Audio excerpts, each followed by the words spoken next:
ازيكم عاملين ايه؟ النهارده انا رجعت لكم باحلى رز بلبن ممكن تاكلوه في حياتكم يا جماعه. بجد بجد كان حلو جدا، ما اخدش مني اقل من ربع ساعه، وعملت شويه حبشتكنات كده تعالوا نشوفها مع بعض، وكمان عملت طريقه اللي بنحطه في الفرن. بجد كان حلو قوي قوي قوي وما خدش مني وقت خالص. قبل ما نبدا ما تنسوش تعملوا لايك وشير للفيديو وسبسكرايب للقناه، وتوروا لاصحابكم كمان علينا، وتقولوا لي رايكم في الكومنتات وحابين نعمل ايه كمان مع بعض. تعالوا نبدا يلا. انا هنا معايا كوبايه رز واحده، كوبايه واحده بس مش اكتر من كده، وكنت حاطه ميه على النار. الكوبايه الرز انا حطيت 4 كوبايات ميه عليهم بالظبط وما حطيتش اكتر من كده. معايا معلقتين نشا وحبه مستكه صغننين قوي، ومعلقتين سكر انا محطاهم على جنب من الكوبايه السكر اللي قدامكم، ومعلقتين كريم شانتيه. طبعا انتوا لو مش حابين ان الرز بلبن يكون تقيل ممكن تحطوا معلقه من النشا ومعلقه من الكريم شانتيه.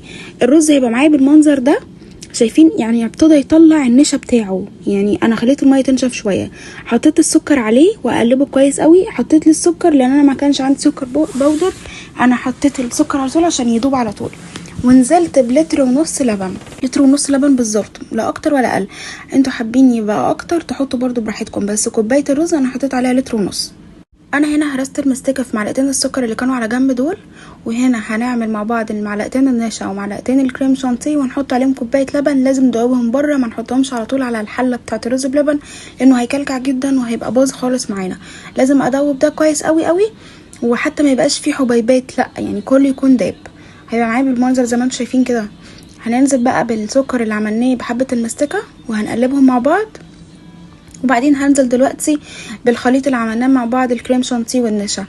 انتوا لو مش حابين زي ما قلت لكم يكون تقيل هتحطوا معلقه او معلقه بس يا جماعه بجد الحركه ديت بتخلي الرز بلبن زي ما بنجيبه من بره بالظبط، مفيش اي اختلاف نهائي. وهتشوفوا مع بعض. بصوا تقل ازاي وبقى حلو جدا.